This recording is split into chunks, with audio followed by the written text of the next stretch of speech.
दोस्त, अगर आपके चरित्र में वो चीज दिखाई नहीं देती तो आपको पढ़ने लिखने का कोई भी फायदा नहीं है। देख लीजिए।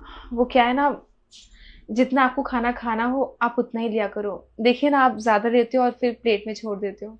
सीरियसली नव्या, तुम्हारी इतनी हिम्मत कि अब तुम मेरे खाने पे भी नजर रखोगी। मुझे जितना खाना था ना, मैंने उतना ही लिया था। मेरा मन नहीं किया तो मैंने नहीं खाया। दीदी आप गुस्सा मत कीजिए। मेरी मेरी बात का वो मतलब नहीं था। मैं बस आपसे ये बोलना चाहती हूँ कि देखिए ना, आपने प्लेट में खाना छोड़ दिया है और ये आज का नहीं है। मैं कई दिनों से देख रही हूँ कि आप ऐसे ही खाना छोड़ देते हो। खाना तो बना ही हुआ है ना, आपको और चाहिए हो तो आप और ले लिया करो। पर ये खाना तो वेस्ट हो जाएगा ना।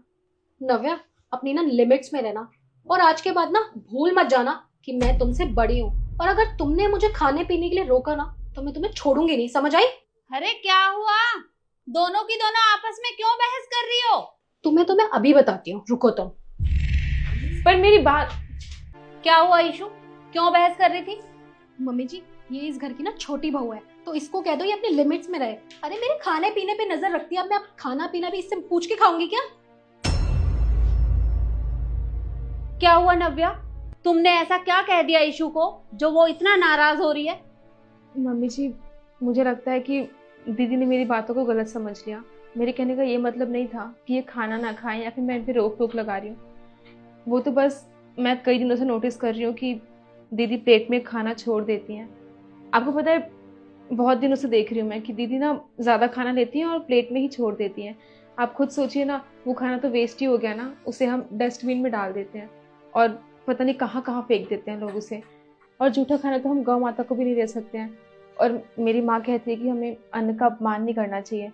तो बस इसलिए मैंने बस इतना कहा कि आपको जितना खाना खाना हो आप उतना ही लिया करो। और खाना तो और बना ही हुआ है ना, आप वापस ले लिया करो एक बार। पर शायद दीदी को मेरी बात बुरी लग गई, या शायद। तुम मुझे एक बात बताओ, इस तरह से खाने का अपमान कौन करता है? और तुम्हें अच्छे से पता है ना कि झूठा खाना हम किसी को दे भी नहीं सकते। अरे कम से कम किसी को देंगे तो दुआएं तो मिलेंगी ना। तो तुम ऐसा क्यों करती हो? और क्या तुम्हें घर वालों ने यही सिखाया है कि खाने का इस तरह से अपमान करो?